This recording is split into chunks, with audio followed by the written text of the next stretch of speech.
If you're looking to join the 1,700 Americans that are becoming millionaires per day, according to Fortune, this video is for you.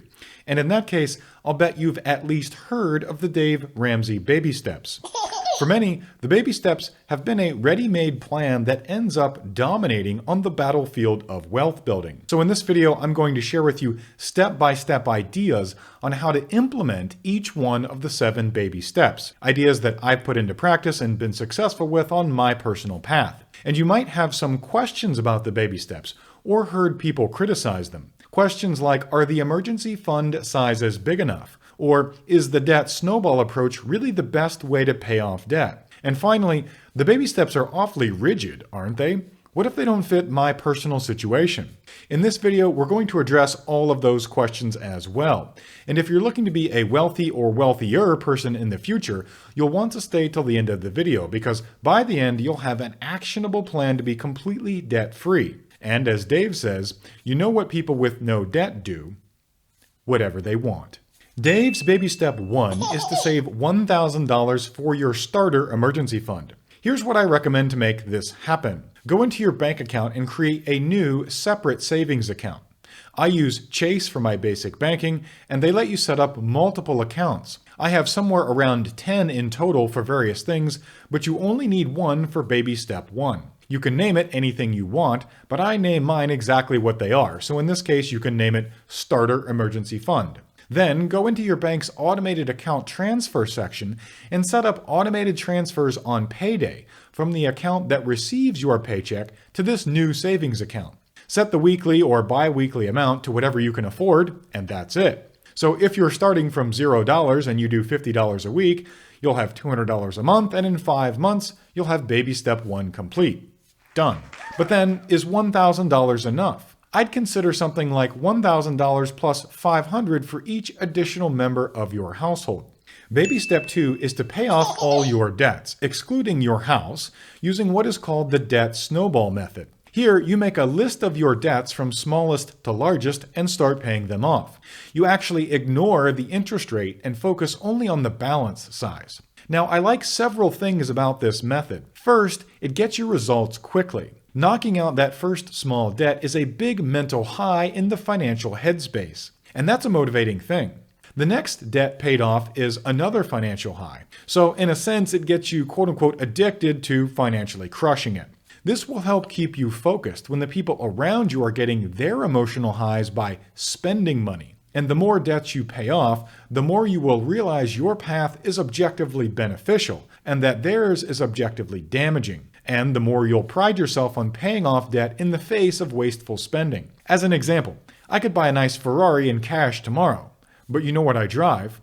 A 15-year-old 220,000-mile 4Runner. And I love telling people that I drive a 200,000-mile 4Runner because it's proof that I hold myself to my values. You'll probably start to experience the same thing. The second thing I like about the debt snowball approach is that it reduces the number of creditors you have quickly. And this is important because any one creditor can put you in a world of hurt. Each time you pay off a debt, you're cutting off one set of debt handcuffs. And with every pair of handcuffs that drops, you'll feel that weight come off your hands and your chest, and you'll feel more and more freedom. Baby step 3 is to save 3 to 6 months of expenses in a more fully funded emergency fund. You can use the same single account you set up earlier and just increase the amount because you have a bunch of debts paid off. But here's how I do it. And as mentioned, you can open a lot of accounts beyond just the one checking and one savings. I have emergency funds for my mortgage, the household utilities, repairs to the house, repairs to the cars, and so on. They're all different funds.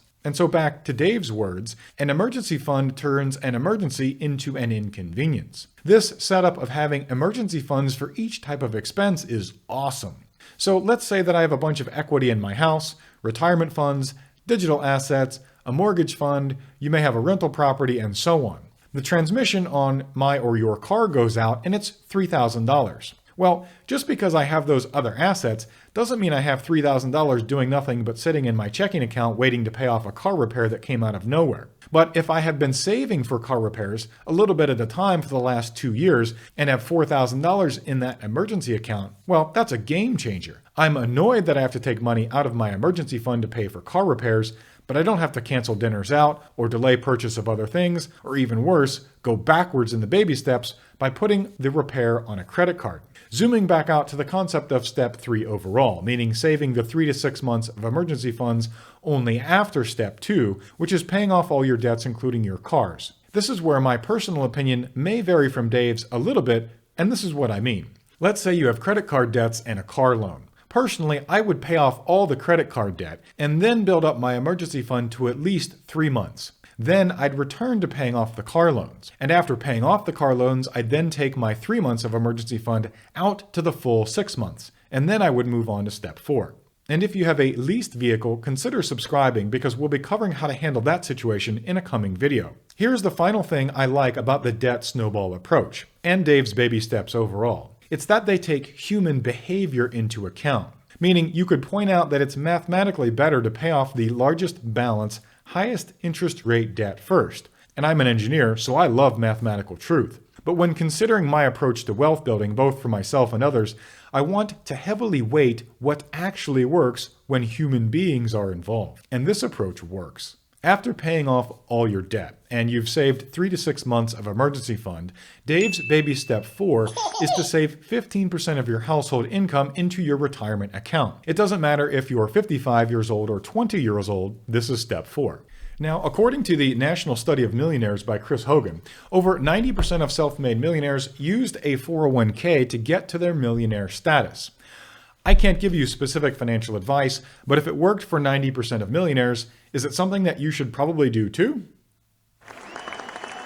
If you want to learn about the difference between a 401k and a Roth 401k, I'll link my video explaining exactly that at the end of this one. You'll want to take full advantage of whatever 401k match your company offers, as it's legitimately free money. And look, anyone saying no to free money is a fool. And spoiler alert, no one builds and keeps great wealth by being a fool. Then, after the 401k is maxed out, baby step 4's instruction is to take whatever amount left is needed to get to the 15% of your total income and use an IRA to get that last bit. And similar to the 401k choice, if you want to know the difference between a Roth IRA and a traditional IRA, I'll link that lesson at the end of this video as well. That's baby step 4, and when you get here, congratulations, you're financially ahead of almost everyone, and you are in fact crushing it. So at this point, you've paid off your credit cards, your cars, and you're investing for retirement. This means you're likely going to be a wealthy person in the future. Dave recommends step 5 as saving for your children's college fund if you have or plan to have children.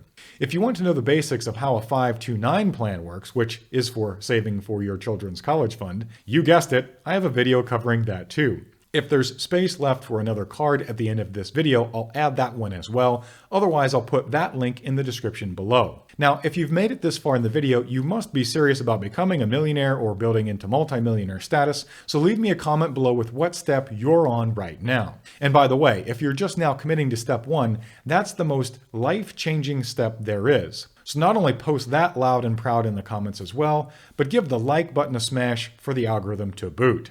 I will respond to every one of you who is committing to step 1 in the comments below. Baby step 6 is the Goliath, and that's getting your house paid off. Recently, this has become a more interesting subject matter, as most mortgage rates are now below 4%. This is via either a recent purchase or via a refinance in that 2019 to 2021 period. So, Twitter and the like are alight with people saying don't pay off your house and suggesting you keep that low interest rate loan on your house and invest any extra money elsewhere. Andrew at Fluent in Finance on Twitter recently posted this very question, and as you can see, he meant it as a legitimate discussion item. Here's my response to why it's worth it to pay your house off early, even if you're at a sub 4% or even an amazing sub 3% interest rate. Personal choice will vary here, but my answer is that it's still worth it to pay it off earlier rather than later, because paying off your mortgage is an immutable financial security milestone.